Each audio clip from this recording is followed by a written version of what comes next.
ओम अज्ञानतिमिरान्धस्य ज्ञानञ्जनशलाकया चक्षुरुन्मिलितं येन तस्मै श्रीगुरुवे नमः। श्रीचैतन्यमनोभीष्टं स्थापितं येन भूतले स्वयं रूपकदा मह्यं ददाति स्वपदान्तिकं वन्देऽहं श्रीगुरुं श्रीयुतपदकमलं श्रीगुरुवैष्णवाचं श्रीरूपं साग्रजातं सगण रघुनाथान्वितं तं सजीवं साद्वैतं सावधूतं परिजनसहितं कृष्णचैतन्यदेवं श्रीराधाकृष्णपादां सगणललिता श्रीविशाखान्विताश्च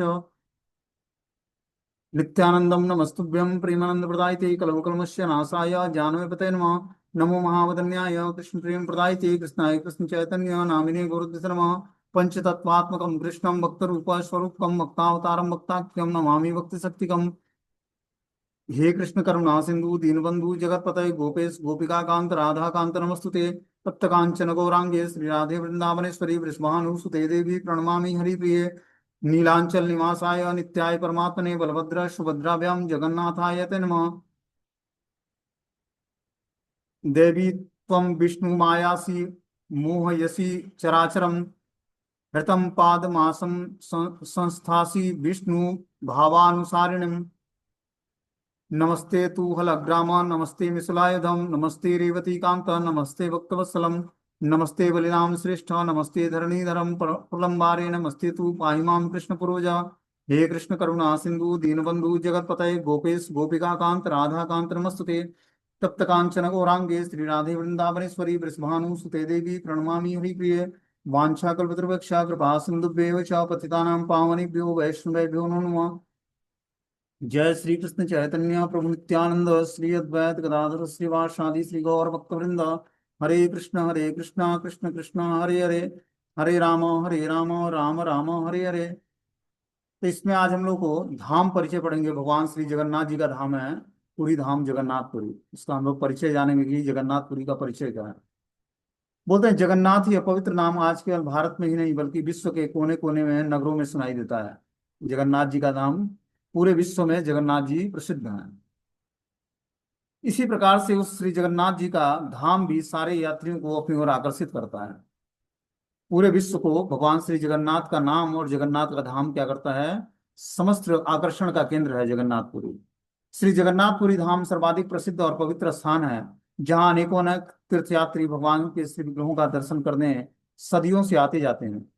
यह भारत के पूर्वी भाग में स्थित बंगाल के उपसागर के किनारे शोभायमान है। यदि हम यह जानना चाहते हैं कि श्री जगन्नाथ जी की पूजा अर्चना और जगन्नाथ संस्कृति कैसे और कब शुरू हुई, तो हमें इस क्लास के माध्यम से हम बहुत ही गहराई से जान पाएंगे। बोलते हैं कि दारू ब्रह्म के रूप में स्थित विग्रहों की महिमा और उनके धाम के महात्म को समझ पाएंगे और हम इस श्री क्षेत्र की महिमा से अनभिज्ञ रहेंगे और सदा भौतिक दृष्टि से इसका आकलन करेंगे। हम इस धाम की दिव्यता और महानता को समझ नहीं पाएंगे। इस बात को सिद्ध करने के लिए महान गौड़ीय ग्रंथ श्री चैतन्य चैतामृत के रचयिता श्री कृष्णदास कविराज गोस्वामी कहते हैं कि चिंतामणि भूमि कल्प वृक्षमय वन चर्म चक्षे देखे तारा प्रपंचे रसम। वहां की भूमि चिंतामणि की बनी हुई है। वे वन कल्प वृक्षों से पूर्ण है। भौतिक आंखों से इसे सामान्य स्थान के रूप में देखते हैं लोग कि जो श्रीमद जगन्नाथपुरी धाम है वो चिंतामणि भूमि है। तो वहां पर जो भी व्यक्ति चिंतन करेगा वो पूर्ण हो जाएगा। वह कल्प वृक्षों से पूर्ण है और भौतिक आंखों से व्यक्ति उसको नहीं देख सकता है, लेकिन उसे सामान्य स्थान के रूप में देखा जाता है भौतिक आंखों से। धाम की इस दिव्यता को जानने के लिए हमें भौतिक चर्म चक्षुओं का नहीं बल्कि शास्त्र चक्षु का सहारा लेना पड़ता है कि हम शास्त्रों के आंखों से जो है उस जगन्नाथपुरी धाम की महिमा को जान सकते हैं, देख सकते हैं। शास्त्र हमें उस स्थानों का अचूक ज्ञान प्रदान करते हैं जो इस भौतिक ज्ञान जगत और ब्रह्मांड से परे हैं। वेदों का दूसरा नाम श्रुति है, जिसका अर्थ है कि वह ज्ञान जो श्रवण के माध्यम से प्राप्त किया जाता है। श्रुति को माता कहते हैं। यदि हम अपने पिता को जानना चाहते हैं तो माता से ही हम अपने बिना किसी संदेह को स्वीकार करना करते हैं कि माता ही हमारे पिता का वास्तविक परिचय बताती है कि तुम्हारे वास्तविक पिता कौन है जिनके कारण तुम हमारे गर्भ में आए हो। उसी तरह शास्त्र से ही हम श्रुतियों के द्वारा ही हम अपने भगवान का परिचय जान सकते हैं। उसी प्रकार यदि हमें इस भौतिक ब्रह्मांड से परे स्थित स्थान के विषय में जानना है तो हमारी भौतिक इंद्रियों की पहुंच से परे हैं, तो हमें दिव्य ज्ञान के उद्गम स्थान को स्वीकार करना होगा। इस दिव्य ज्ञान का उद्गम वेद शास्त्रीय ज्ञान है। भारत भूमि त्रिभुवन से श्रेष्ठ है। श्रीमद् भागवतम में वर्णित है कि देवतागण भी यहाँ जन्म ग्रहण करने के लिए सदैव लालायित रहते हैं कि भारत भूमि ते हईला मनुष्य जन्म यार, जन्म सार्थक करी कर परोपकार। जो भारत भूमि में जन्म लेता है वो अपने आप में बहुत ही महान व्यक्ति है। वो अपना भी जीवन सार्थक करे, भगवान की भक्ति को स्वीकार करके, और सबका जीवन सार्थक करे। बोलते हैं क्योंकि यहाँ जीव के लिए भगवत आराधना, भगवत सेवा अत्यंत सरल हो जाती है। परम भगवान श्री कृष्ण स्वयं अनेकानेक रूपों में यहाँ पर प्रकट होकर लीलाओं का संपादन करते हैं, जिसमें इंद्रिय भोगों में रत जीव पूर्ण पुरुषोत्तम भगवान की ओर आकृष्ट हो सके। जब भगवान स्वयं इस भूतल पर अवतरित होते हैं तो वे अकेले नहीं आते, वे अपने नित्य सिद्ध पार्षदों को लेकर प्रकट होते हैं। अपनी लीलाओं को प्रदर्शित करने हेतु अपना मंच यानी निजी धाम अपने साथ ले आते हैं। धाम का अर्थ है निवास, अर्थात भगवान का अपना वास स्थान। भागवत के तात्पर्य में कहा गया है कि धाम वह स्थान है जहां परम भगवान से तुरंत संबंध स्थापित किया जा सकता है। जहाँ भगवान का नाम रूप गुण लीला वर्णित होता है वह स्थान भी धाम कहलाता है। जहाँ भगवान का नाम रूप गुण लीलाओं की चर्चा होती है वो धाम बन जाता है वह स्थान। वैष्णव आचार्यगण कहते हैं कि भक्त का हृदय भी धाम है, क्योंकि तुम्हारा हृदय सदा गोविंद विश्राम। भक्त के हृदय में भगवान का सदैव वास होता है। भगवान का अर्थ है उनका नाम रूप गुण लीला धाम का परिचय जानना। यद्यप पद्म पुराण में भगवान विष्णु नारद मुनि से कहते हैं कि नाहम तिष्ठामि वैकुंठम योगी नाम हृदय हुआ यत्र गायन्ति मद भक्ता तत्र तिष्ठामि नारद। हे नारद, मैं तो न अपने निवास स्थान वैकुंठ में वास करता, न योगियों के हृदय में रहता हूँ। मैं तो उस स्थान में वास करता हूँ जहाँ मेरे भक्त मेरे पवित्र नाम का कीर्तन करते हैं, मेरे रूप नाम रूप गुण लीलाओं का चर्चा करते हैं। तो भगवान वहां निवास करते हैं। वैकुंठ में भगवान निवास नहीं करते, भगवान वहां निवास करते हैं जहाँ भगवान के नाम रूप गुण लीलाओं की चर्चा होती है। भूमंडल में अनेक भगवान से संबंधित स्थल हैं। भारत भूमि में चारों दिशाओं में चारों अत्यंत महत्वपूर्ण धाम हैं जहाँ भगवान ने अपने दिव्य लीलाएं प्रदर्शित की थी, और हजारों की संख्या में श्रद्धालुगण उस धामों की यात्रा करते हैं। उत्तर की ओर बद्रिकाश्रम, दक्षिण में रामेश्वरम, पश्चिम में द्वारकापुरी और भारत के पूर्वी भाग में बंगाल की खाड़ी के किनारे श्री जगन्नाथपुरी धाम स्थित है, जो अत्यंत प्राचीन और सबसे महान है। भगवान ने सतयुग में बद्रिकाश्रम में, द्वापर में द्वारकाधीश के रूप में लीला विलास किया, त्रेता युग में रामेश्वरम में रामचंद्र के रूप में आए, और हर युग में मनुष्य के रूप में उनका प्राकट्य हुआ। परंतु कलयुग में वे विशेष रूप से दयार्थ होकर अर्चा विग्रह के रूप में भगवान श्री जगन्नाथ देव बनकर अवतरित हुए। तो इस कलयुग में भगवान अर्चा विग्रह के रूप में भगवान श्री जगन्नाथ देव के रूप में प्रकटित होते हैं। सभी धामों का भ्रमण करने के उपरांत व्यक्ति को निश्चित रूप से इस धाम में आकर पूर्ण पुरुषोत्तम भगवान श्री जगन्नाथ का दर्शन करना चाहिए। सारे धामों का दर्शन करके उसको पूर्ण पुरुषोत्तम भगवान श्री जगन्नाथ जी का दर्शन करने जाना चाहिए, तभी उसकी बाकी यात्राएं सफल होंगी। ऐसी मान्यता है कि भगवान बद्रीनाथ में शयन करते हैं, द्वारका में वस्त्र अलंकार धारण करते हैं, श्री जगन्नाथपुरी में भोग स्वीकार करते हैं, और रामेश्वरम में भगवान गंगा सागर में स्नान करते हैं। भारत में स्थित उत्कल, जो उड़ीसा बंग देश उड़ देश कहलाता है, जिसे श्रेष्ठ तथा वहां के निवासियों को धन्य करके गुणगाड़ित किया गया है। उड़ीसा के ऐतिहासिक और सामाजिक जगत में भगवान जगन्नाथ जी का प्रमुख स्थान है। वे राज्य राजेश्वर के रूप में रत्न सिंहासन की वेदी पर विराजमान होते हैं, उसी राजकीय मर्यादा मर्यादा में पूजित होते हैं। वे उनके प्रमुख नेता हैं। एक कवि ने लिखा है कि हे उत्कल वासियों, तुम यह मत सोचना कि हमारे समक्ष इस समय कोई नेता नहीं है। यहाँ के नेतृत्व को सदा ही भगवान जगन्नाथ देव संभालते हैं। कांची अभिमान के उन्होंने ही पथ प्रदर्शन का कार्य किया था, वे ही हमारे वास्तविक नेता हैं। तो उड़ीसा प्रांत के वास्तविक नेता कौन है? भगवान श्री जगन्नाथ हैं। उनकी इच्छा के बिना संपूर्ण विश्व में कुछ नहीं हो सकता है, लेकिन खासकर उड़ीसा में भगवान जगन्नाथ निवास करते हैं, तो वहां के वह वास्तविक नेता हैं। वहां पर किसी और दूसरे नेता की आवश्यकता नहीं। बोलते हैं ब्रह्मांड पुराण में कहा गया है कि वर्षा नाम भारतम श्रेष्ठम देशा नाम उत्कलम स्मृतिम उत्कलस्य समो देशो देशो नास्ति महीतले। सारे वर्षों में भारत वर्ष सर्वश्रेष्ठ है, सारे देशों में उत्कल और उड़ीसा श्रेष्ठतम है। इस पृथ्वी में उत्कल और उड़ीसा के समान कोई देश नहीं। कि जो उत्कल देश है मतलब उड़ीसा प्रांत है, क्योंकि वहां पर स्वयं भगवान जगन्नाथ विराजमान है। उत्कल के चार भागों में विभक्त है। उड़ीसा प्रांत जो है चार भागों में विभक्त है, जो भगवान विष्णु के आयुधों का प्रतिनिधित्व करता है। जो भगवान विष्णु चार आयुध धारण करते हैं, उसी तरह उत्कल प्रांत जो है चार भागों में विभक्त है। वह क्षेत्र है शंख क्षेत्र, जो पुरी धाम कहलाता है। पुरी धाम जो है शंख के आकार का है। कोणार्क जो पद्म क्षेत्र कहलाता है, मतलब वो पद्म के आकार का है। कोणार्क में सूर्य मंदिर है। चक्र क्षेत्र भुवनेश्वर कहलाता है, और गदा क्षेत्र जाजपुर कहलाता है। यह क्षेत्र 10 योजन विस्तृत है। ऐसे उत्कल देश का गुणगान अनेक ग्रंथों में प्राप्त है। विशेषतः पुराणों में इस क्षेत्र के निवासियों को महानतम कहकर वर्णित किया गया है। अस्ते यत्र स्वयं देवो मुक्ति दद्या पुरुषोत्तम धान्यस्ते विबुधम प्रख्यम ये वसंतु उत्कले नरा। वहां तो स्वयं मुक्ति के दाता श्री पुरुषोत्तम क्षेत्र, पुरुषोत्तम देव साक्षात विराजमान है। जो लोग वहां निवास करते हैं वे धन्य हैं और विबुद्धों के दर्शनीय हैं। आगे ब्रह्म पुराण से एक श्लोक आता है कि ये वत्स उत्कले क्षेत्रे पुण्य श्री पुरुषोत्तम सफलम जीवितम तेषाम मुत्कलानाम सुमेधसाम। जो लोग ऐसे पुण्य स्थल श्री पुरुषोत्तम क्षेत्र में निवास करते हैं, ऐसे बुद्धिमान उत्कल वासियों का जीवन सफल है।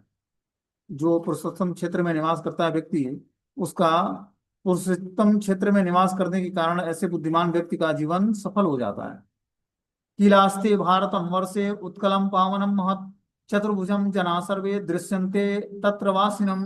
भारतवर्ष में उत्कल परम पवित्र स्थान है उड़ीसा, जहाँ के निवासी चतुर्भुज रूप में सर्वत्र दृश्यमान होते हैं। वहां पर जो निवास करता है उत्कल क्षेत्र में, वो चतुर्भुज रूप में होता है। वहां पर कोई व्यक्ति प्रवेश करने मात्र से चतुर्भुज रूप में हो जाता है। कहाँ? पुरुषोत्तम क्षेत्र जगन्नाथपुरी में। अहो तत्क्षेत्र महात्म्यम गर्दभ्यो योपि चतुर्भुजम यत्र प्रवेशम मात्रेण न कस्यापि पुनर्भवम। अहो उस क्षेत्र की महिमा तो देखो, वहां का गधा गधा भी चतुर्भुज रूप में दिखाई पड़ता है। उस क्षेत्र में प्रवेश करने मात्र से ही किसी का पुनर्जन्म नहीं होता है। जो भी अगर जो जगन्नाथपुरी में प्रवेश कर जाता है एक बार, उसका पुनर्जन्म इस धराधाम पर नहीं होगा। भारत रूपी सरोवर में उत्कल कमल सदृश है। वहां नीलांचल उस कमल का केसर है। जो भारतवर्ष है, वो सरोवर में उत्कल जो है कमल सदृश है। यहाँ पर भारत की तुलना एक सरोवर से की गई है, जिसमें जो उत्कल क्षेत्र है, उड़ीसा क्षेत्र है, वो कमल सदृश है। और उस कमल सदृश में नीलांचल क्षेत्र जो है वो केसर के समान है। जो कमल के बीच में जो केसर होता है, वो केसर है नीलांचल क्षेत्र। जिस प्रकार से कृष्ण लीला पुरुषोत्तम है, उसी प्रकार से समस्त धामों के मुकुट शिरोमणि श्री पुरुषोत्तम धाम के रूप में विख्यात है। क्योंकि इस धाम में गौड़ीय वैष्णव के प्राणाधार गोविंद गोपीनाथ मदन मोहन ब्रज धाम आदि प्रकट हैं। इसकी पुष्टि श्री वैष्णव तंत्र के इस श्लोक के से होती है। बोलते हैं जो पुरुषोत्तम क्षेत्र है, वहां पर गौड़ीय वैष्णव के प्राणाधार गोविंद गोपीनाथ और मदन मोहन समस्त ब्रज धाम वहां पर प्रकटित होता है। इसकी पुष्टि वैष्णव तंत्र नामक एक श्लोक में किया गया है कि मथुरा द्वारका लीला यह करोति च गोकुलम नीलांचल स्थितम कृष्णम स तथा एव चरति प्रभु। परम भगवान कृष्ण गोलोक मथुरा द्वारका में जो समस्त लीलाएं करते हैं, वे नीलांचल में रहकर उन्हीं लीलाओं को प्रकाशित करते हैं। तो जो भी भगवान श्री कृष्ण गोलोक मथुरा और द्वारका में जो लीला करते हैं, मतलब गोलोक धाम, वृंदावन धाम, मथुरा में, द्वारका में जो समस्त लीलाएं करते हैं, वे नीलांचल में रहकर उन्हीं लीलाओं को प्रकाशित करते हैं। जो भगवान का नीलांचल, मतलब जो भगवान जगन्नाथ का जो धाम है, नीलांचल धाम है, वहां पर जो श्री क्षेत्र है, मतलब श्री मंदिर है, वहां पर भगवान द्वारका की तरह राजसी ठाट में भोजन करते हैं और रहते हैं। मतलब वहां पर भगवान का दिन भर श्रृंगार होता है और दिन भर भगवान भोजन स्वीकार करते हैं। और जो गुंडीचा मंदिर का क्षेत्र है, वो क्या है? वो वृंदावन क्षेत्र है।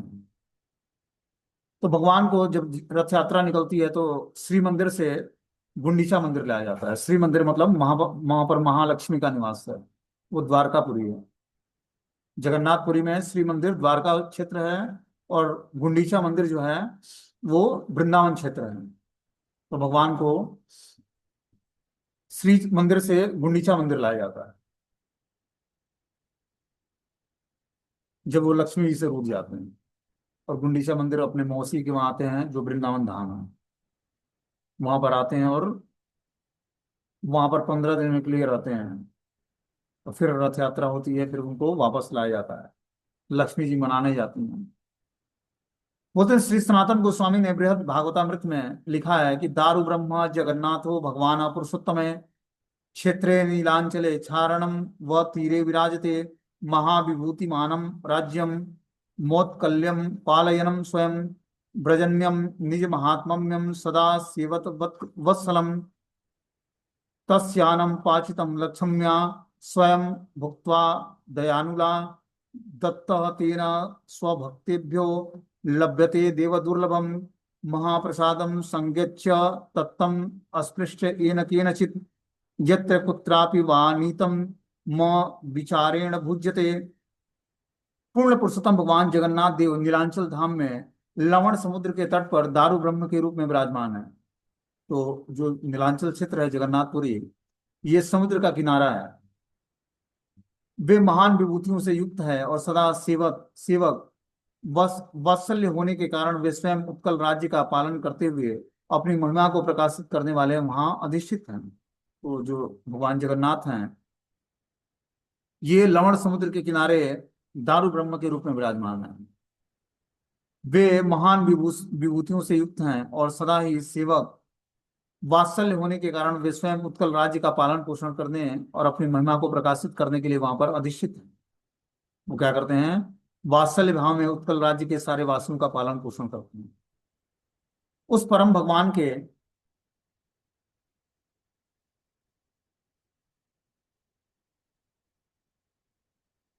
लिए साक्षात लक्ष्मी जी नित्य रूप से भोग बनाती हैं और करुणामय भगवान उसे ग्रहण करके अपने भक्तों को प्रसाद के रूप में प्रदान करते हैं। जो देवताओं के लिए भी दुर्लभ है, उस अन्न प्रसाद को महाप्रसाद से संबोधित किया जाता है। इसे किसी के द्वारा द्वारा स्पर्श करने पर अथवा किसी जगह ले जाने पर सभी लोग बिना भेदभाव से उसे ग्रहण कर सकते हैं। ये जो महाप्रसाद होता है, जो जगन्नाथ जी का, वो स्वयं साक्षात लक्ष्मी देवी नित्य रूप से भोग बनाती हैं भगवान जगन्नाथ के लिए, और करुणामय भगवान उसको ग्रहण करके भक्तों को प्रसाद के रूप में उसे वो प्रदान करते हैं। जो देवताओं के लिए भी दुर्लभ है भगवान जगन्नाथ जी का प्रसाद, यह अन्न प्रसाद को महाप्रसाद से संबोधित किया जाता है। इसे किसी के द्वारा स्पर्श करने अथवा किसी जगह ले जाने से सभी लोग बिना भेदभाव के उसे ग्रहण कर सकते हैं। कि जगन्नाथ जी का प्रसाद जो है बिना भेदभाव के ग्रहण करना चाहिए। बता रहे हैं, पुरुषोत्तम क्षेत्र स्वयं भगवान का शरीर है। यह वही स्थान है जो प्रलयकालीन जल में डूबता नहीं है। जो जगन्नाथपुरी है, जब प्रलय आती है तब भी जगन्नाथपुरी नहीं डूबता है, ऐसा स्थान है। यहाँ स्थित वट वृक्ष अक्षय वट के पत्र पर भगवान शयन करते हैं। यहीं पर वट वृक्ष पर जो है भगवान बाल रूप धारण करके प्रलय के जल में वहां पर क्या करते हैं? शयन करते हैं। विमल आत्माओं का व्रत, तीर्थ पुराण, यज्ञ दान और जो पुण्य लाभ होता है वहां, वह यहाँ केवल अहोरात्र वास करने से प्राप्त हो जाता है। कोई व्यक्ति एक रात वहां पर वास करता है तो उसे विमल आत्माओं का व्रत करने, तीर्थ पुराण का पाठ करने, यज्ञ दान करने का पुण्य फल मिल जाता है, बस वहां पर एक रात्रि वास करने मात्र से। इस क्षेत्र में यमराज का आधिपत्य नहीं होता है। यहाँ पर जो मृत्यु को प्राप्त होता है उसे यमराज नहीं ले जाता है कभी। यहाँ निवेश काल रहने मात्र से ही व्यक्ति को अश्वमेध यज्ञ करने का फल मिल जाता है। निमित्त मात्र मतलब लौ मात्र कोई व्यक्ति उस धाम में प्रवेश कर जाता है तो उसको अश्वमेध यज्ञ करने का फल मिलता है। भगवान जगन्नाथ को यहाँ स्थल इतना अधिक प्रिय है कि वे इस स्थान को कभी नहीं छोड़ते हैं। सत्यम सत्यम पुनः सत्यम एतद् ब्रवीमे ते प्रसादा भंगे तथा स्थानम न त्याज्यामि कदाचन। मैं बारंबार सत्य बोल रहा हूँ, यदि मेरा मंदिर विनष्ट भी हो जाए फिर भी मैं इस स्थान को कभी नहीं छोड़ूंगा। ये भगवान जगन्नाथ का वचन है। स्कंद पुराण में इसका वर्णन आता है कि अगर जो मेरा मंदिर कोई विनष्ट भी कर देता है या विनष्ट हो भी जाता है फिर भी मैं इस स्थान को मतलब नीलांचल क्षेत्र को मैं जगन्नाथपुरी को छोड़कर कभी नहीं जाता हूँ। धेति संसार दुखानि ददाति सुख मव्यम, तस्मात् दारुमयम ब्रह्मम वेदांत सुपगीयते। यहाँ श्री जगन्नाथ के विग्रह जीव के समस्त दुखों को दूर करके उसे अव्यय सुख प्रदान करते हैं। इसीलिए वेदों में इसे दारुमय ब्रह्म के रूप में प्रसिद्ध बताया गया है। ये जो नीलांचल क्षेत्र जगन्नाथपुरी है, ये समस्त दुखों को दूर करने वाले और अव्यय सुख प्रदान करने वाला है। इसीलिए वेदों में इसे दारुमय ब्रह्म के रूप में प्रसिद्ध बताया गया है। सिंधु राजस्य सलीलादम यावत् मूलम पटस्य वे कीट पक्षी मनुष्याणाम मरणाम मुक्ति दतो मुक्ति दोमतम। सागर तट पर यह अक्षय वट तक यहाँ कीट पक्षी मानव जो भी देह त्याग करते हैं वो भगवान के शाश्वत धाम को प्राप्त करते हैं। इस धाम में, जो कि सागर तट पर अक्षय वट के रूप में है, कीट पक्षी या मानव जो भी देह त्याग करता है यहाँ पर, वो भगवान के शाश्वत धाम वैकुंठ प्राप्त करता है। सर्वेषां चैव देवानां राजा श्री पुरुषोत्तमः, सर्वेषां चैव क्षेत्राणां राजा श्री पुरुषोत्तमः। श्री पुरुषोत्तम जगन्नाथ सारे देवताओं के राजा हैं, और उनका यह धाम पुरुषोत्तम क्षेत्र भी सारे क्षेत्रों में राजा है। तो वहाँ के जो राजा हैं स्वयं जगन्नाथ जी, जो कि पुरुषोत्तम हैं, और उस धाम का पुरुषोत्तम क्षेत्र सारे क्षेत्रों का राजा माना जाता है। जो लोग इस पुरुषोत्तम पुरुषोत्तम क्षेत्र में प्राण त्याग करते हैं उनकी तत्काल मुक्ति हो जाती है। यहाँ समुद्र स्नान करने से भगवान पुरुषोत्तम अपने दर्शन से, कल्प वृक्ष अपनी छाया से जाने से, तथा यह संपूर्ण क्षेत्र अपने भीतर कहीं भी मृत्यु होने से मोक्ष प्रदान करती है। कोई व्यक्ति वहां पर समुद्र में स्नान करने से, भगवान पुरुषोत्तम का दर्शन करने से, कल्प वृक्ष की छाया में बैठने से, और संपूर्ण क्षेत्र में अपने भीतर कहीं भी मृत्यु को प्राप्त होने से उस व्यक्ति को मोक्ष प्रदान हो जाता है, मोक्ष मिल जाता है, मतलब समस्त पाप कर्मों से मुक्त हो जाता है। जो मनुष्य भक्ति पूर्वक जिसमें विश्वास करता है वो उसे उसी से वहां मुक्ति प्राप्त हो जाती है। परम पावन श्री जगन्नाथ देव का धाम श्री क्षेत्र पुरुषोत्तम क्षेत्र, नीलांचल धाम, दशावतार क्षेत्र, भूम क्षेत्र, दिव्य क्षेत्र, शंख क्षेत्र, लक्ष्मी क्षेत्र, जगन्नाथ क्षेत्र, जगन्नाथपुरी, पुरुषोत्तमपुरी, पुरी धाम, वैष्णव क्षेत्र, नीलाद्रि, नीलगिरी, महाक्षेत्र, यमनीक तीर्थ, उड़डियान पीठ, मुक्ति क्षेत्र, मृत्य वैकुंठ क्षेत्र, गुह्य क्षेत्र, मंदिर माला क्षेत्र, भूस्वर्ग, नृसिंह क्षेत्र, ऐसे विभिन्न नामों से जाना जाता है। इतने नाम हैं भगवान जगन्नाथपुरी के धाम का। बोलते हैं कि इसका अलग अलग नाम क्यों है, इसका वर्णन हम लोग सुनेंगे। इसको श्री क्षेत्र किस लिए कहते हैं? बोलते हैं विशेषतः सभी क्षेत्रों में श्रेष्ठ होने के कारण इसका नाम यह पड़ा है, इसको श्री क्षेत्र कहते हैं। वास्तव में श्री अर्थात श्री लक्ष्मी देवी जो भगवान की स्वरूप शक्ति हैं, जिनके जिनके पूर्ण प्रभाव से में जो स्थल है उसे श्री क्षेत्र संबोधित करते हैं। माधुर्य रस के उपासक इसे अलग रूप से वर्णित करते हैं। वे कहते हैं कि श्रीमती राधा रानी की सेवा में यहाँ माधुर्य और औदार्य प्रकट होने के कारण भी यह श्री क्षेत्र कहलाता है। तो श्री क्षेत्र नाम दो कारणों से रखा गया है, क्योंकि स्वयं इसकी जो भगवान श्री नारायण की पत्नी माता लक्ष्मी हैं, जो स्वरूप शक्ति हैं, वो इस स्थल पर वास करती हैं। उनके प्रभाव से इस स्थल का नाम श्री क्षेत्र कहलाता है। लेकिन जो माधुरी उपासक हैं वो श्रीमती राधा रानी की सेवा के लिए यहाँ पर माधुरी और औदार्य प्रकट होने के कारण इसको श्री क्षेत्र कहते हैं। कि स्वयं श्रीमती राधा रानी जो श्री जी हैं उनका भी ये क्षेत्र कहलाता है। जो माधुरी भक्त होते हैं या औदार्य प्रकट करते हैं, जो महाप्रभु श्री चैतन्य देव के भक्त होते हैं, माधुरी और औदार्य भाव से इनको श्री क्षेत्र कहते हैं। लक्ष्मी क्षेत्र किस लिए कहा जाता है? लक्ष्मी का इस क्षेत्र में अत्यधिक प्रभाव है। इस धाम में भगवत सेवा के निमित्त किसी भी चीज का अभाव नहीं है। सर्वत्र समृद्धि का वातावरण सदैव पाया जाता है। यहाँ पर जो भी वास करते हैं लोग, वो संपूर्ण रूप से समृद्ध होते हैं। यहाँ किसी भी छूत अछूत का विचार नहीं किया जाता। इस क्षेत्र को इस नाम से ही जाना जाता है। वहां पर किसी किसी भी तरीका छूत अछूत नहीं होता है। मतलब हम देखते हैं कि निम्न जाति के लोग भी होते हैं वहां उस धाम में, तो कोई भी उसको अछूत नहीं मानता है, क्योंकि धाम वासी है, नीलांचल का वासी है, भगवान जगन्नाथ के धाम का वासी है। इसको दूसरा तीसरा नाम है पुरी धाम।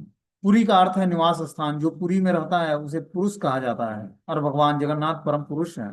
उड़ीसा भाषा में पुरी का अर्थ पूर्णता भी है, जिससे यह समझना होगा कि वह धाम जहाँ सब कुछ पूर्ण है, क्योंकि वहां परम ब्रह्म जगन्नाथ निवास करते हैं, और जिनकी उपस्थिति से सभी कुछ पूर्ण हो जाता है।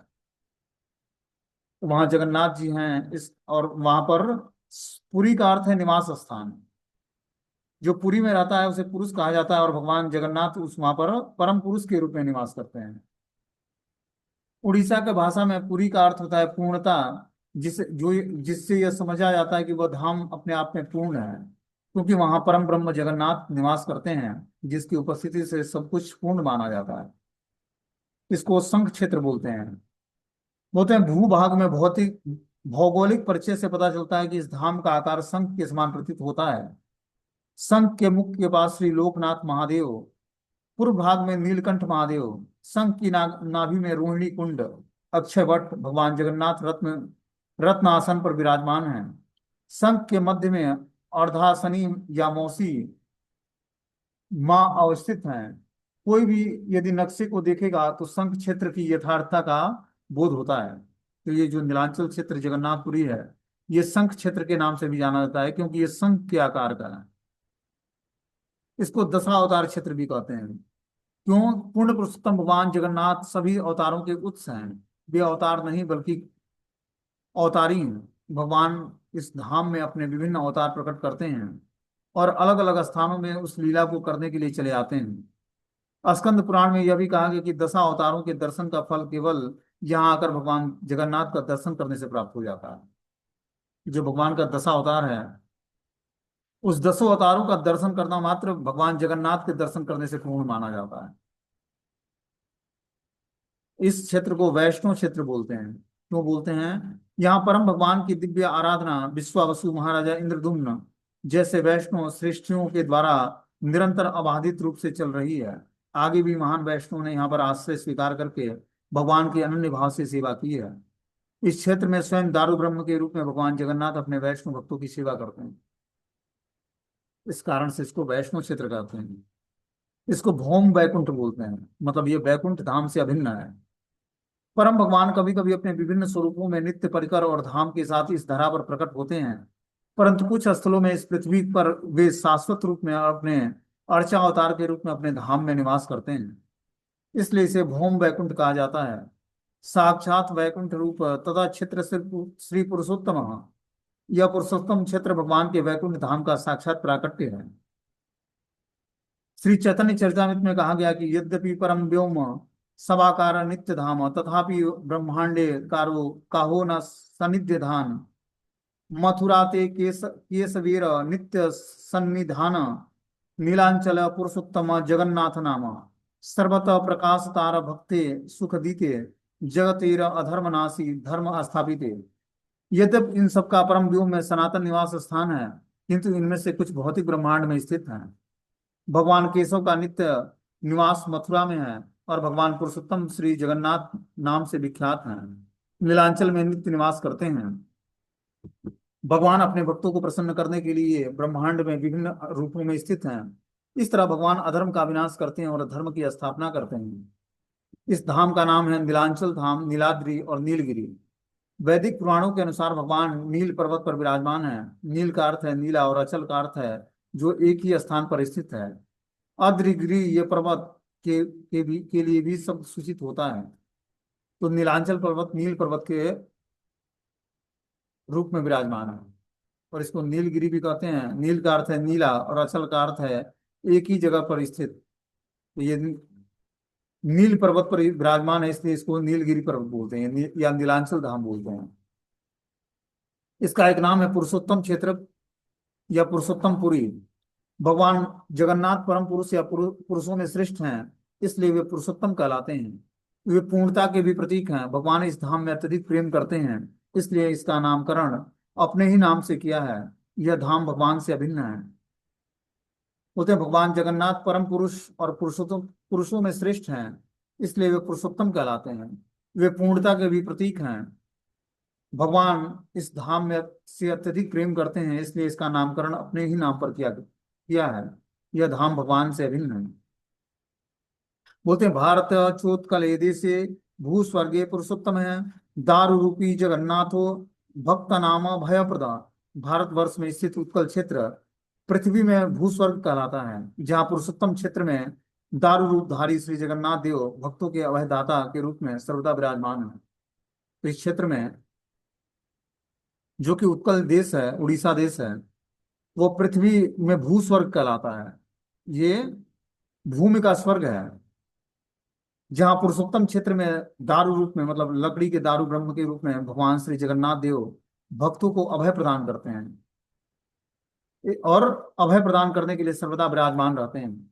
ये भूस्वर्ग कहलाता है, क्योंकि ब्रह्मांड पुराण में कहा गया है कि पुरुषोत्तम माँ परम क्षेत्रम नास्त्व एव पृथ्वी तले भूस्वर्ग इति विख्यातम देवानामपि दुर्लभम।